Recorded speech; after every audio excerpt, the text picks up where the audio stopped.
BLM Kerala, Tamil Nadu, Pondicherry. നമസ്കാരം. M5 ലൈവിലേക്ക് സ്വാഗതം.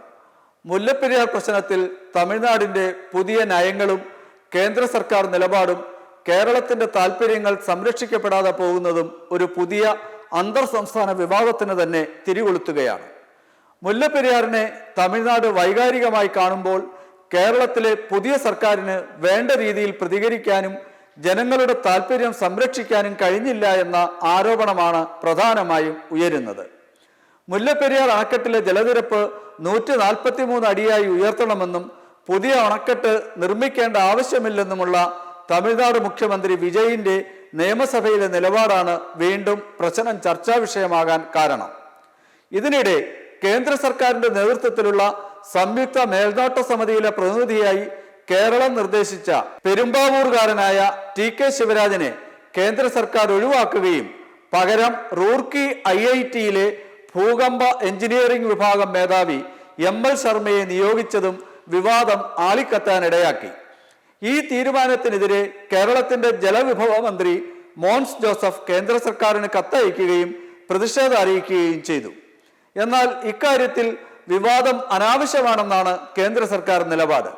സ്വതന്ത്ര സമിതിയെ നിയോഗിക്കാനാണ് സുപ്രീം കോടതി നിർദ്ദേശിച്ചിട്ടുള്ളതെന്നും കേരളത്തിന്റെ താൽപര്യമല്ല പരിഗണിക്കേണ്ടതെന്നും കേന്ദ്രം അറിയിച്ചു. ശിവരാജനെ ബന്ധപ്പെടാനുള്ള ശ്രമങ്ങൾ പരാജയപ്പെട്ടതുകൊണ്ടാണ് കേന്ദ്ര അണക്കെട്ട് സുരക്ഷാ അതോറിറ്റി പകരം ആളെ കണ്ടെത്തിയത് എന്നാണ് സൂചന. ശിവരാജൻ ഒരു ബന്ധുവിന്റെ വിവാഹവുമായി ബന്ധപ്പെട്ട് വിദേശത്തായിരുന്നു എന്നും അതുകൊണ്ടാണ് ബന്ധപ്പെടാൻ കഴിയാതിരുന്നതെന്നുമാണ് കേരളത്തിന്റെ വിശദീകരണം. ശിവരാജന് പകരം നിയോഗിച്ചിട്ടുള്ള ആൾ ഈ രംഗത്തെ ഭാരതത്തിലെ തന്നെ ഏറ്റവും വലിയ വിദഗ്ധനാണെന്നും കേന്ദ്ര സർക്കാർ വിശദീകരിക്കുന്നു. ബൽരാജ് ജോഷി, ഗോപാൽ ധവാൻ, ഗുൽഷൻ രാജ്, N ശിവകുമാർ എന്നിവരാണ് അഞ്ചംഗ സമിതിയിലെ മറ്റംഗങ്ങൾ. കേരളത്തിലെ ജനങ്ങളുടെ ജീവിതവും സുരക്ഷയുമായി ബന്ധപ്പെട്ട കാര്യത്തിൽ കുറച്ചുകൂടി വിവേകപൂർണമായ സമീപനം ഉണ്ടാകണമെന്ന അഭിപ്രായം ഉയർന്നു കഴിഞ്ഞു. 1895 നിർമ്മിച്ച അണക്കെട്ടിന് 130 വർഷം പഴക്കമുണ്ട്. കല്ലും സുർക്കയും ഉപയോഗിച്ചാണ് അണക്കെട്ട് നിർമ്മിച്ചിട്ടുള്ളത്. ഭൂകമ്പത്തിന്റെ പ്രഭവ കേന്ദ്രം അണക്കെട്ടിന് അടുത്ത് തന്നെ ഉണ്ടുതാനും. അതുകൊണ്ട് തന്നെയാണ് പുതിയ അണക്കെട്ട് നിർമ്മിക്കുന്ന കാര്യത്തിൽ കേരളത്തിൽ നിന്നുള്ള വിദഗ്ധരുടെയും രാഷ്ട്രീയ പൊതുപ്രവർത്തകരുടെയും ശബ്ദമുയരാൻ കാരണം.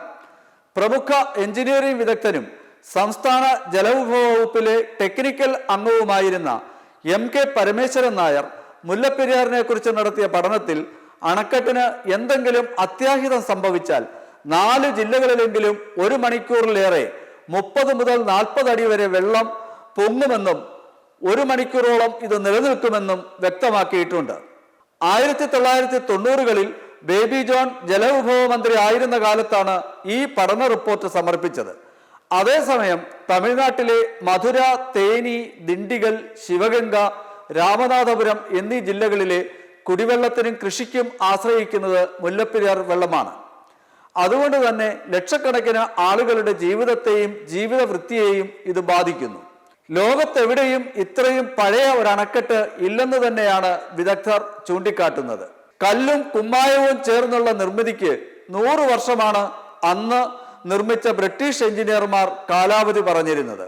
റൂർക്കി IIT സുപ്രീം കോടതി നിർദ്ദേശമനുസരിച്ച് നടത്തിയ പഠനത്തിൽ അണക്കെട്ട് ശക്തവും സുരക്ഷിതവുമാണെന്ന് പറഞ്ഞിട്ടുണ്ട്. ഭൂകമ്പ സാധ്യത കണക്കിലെടുക്കുമ്പോൾ പുതിയ അണക്കെട്ട് തന്നെയാണ് പ്രശ്നത്തിന് ഏക പരിഹാരം. നന്ദി, നമസ്കാരം. മെമ്പർമാരുടെ നിക്ഷേപങ്ങൾക്ക് ഉയർന്ന ലാഭവിഹിതം നൽകുന്ന കേന്ദ്ര സർക്കാർ സഹകരണ registered society Bharat Lajna multi state housing cooperative society limited.